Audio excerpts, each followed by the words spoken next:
Forgive my mistakes. I just wanted to show you a review of what Blackboard is like. And so what you want to do is you want to go out to the internet, either use Mozilla Firefox or Chrome or however. In the upper area here you can type in Mott Community College. It's actually mcc.edu. Then we will need to go into this area with a pull down where it says Blackboard. You hit the word go. Brings us out to Blackboard. However, we'll need to sign in. It's usually your first letter of your first name and first letter of your first name and full name, full last name, and sometimes it has a 1 or a 2. The last 4 digits of your student ID, and then the last 4 of your social security number, and then you hit login. If you got it right, it'll come up to this area.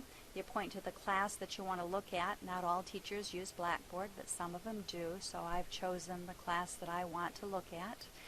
It always comes to this home page and it shows me a bunch of areas.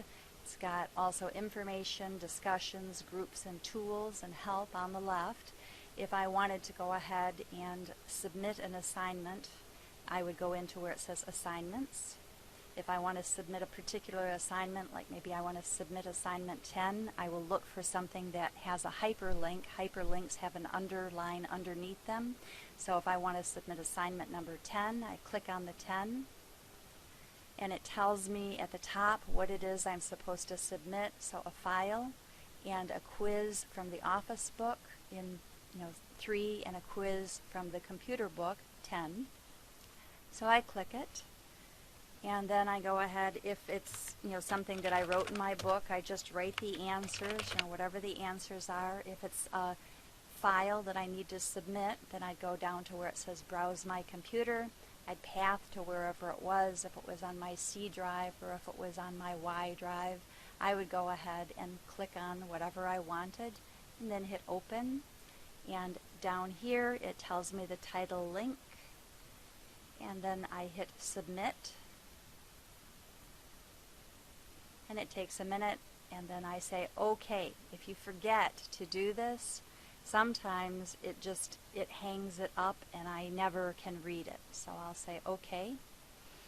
Now if I wanted to, I can look at all the other assignments, or I can go back to the home page, or if I wanted to, I could look for my report card. Down here are the grades that I've already gotten other times.